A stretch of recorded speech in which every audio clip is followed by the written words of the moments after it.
что вот на прощание вы могли бы сказать жителям Ингушетии, которые вот думают, идти ли на обследование к врачу, или бог с ним. И, например, о той же обязательной диспансеризации. Как вы к ней относитесь? Знаете, я бы напрямую, правда, с удовольствием обратился бы к этим замечательным, потрясающим людям, да, которые, ну, на меня произвели первое гигантское впечатление, когда я первый раз 5 лет назад здесь появился.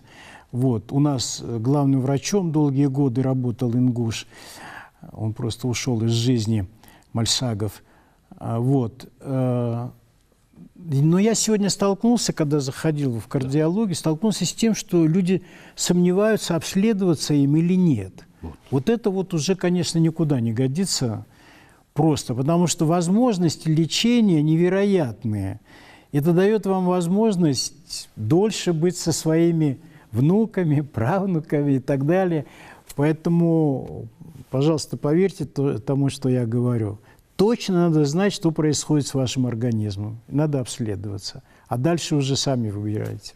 А дальше лечиться, если нужно? Ну да. Если нужно, в вашем центре. Да, мы готовы.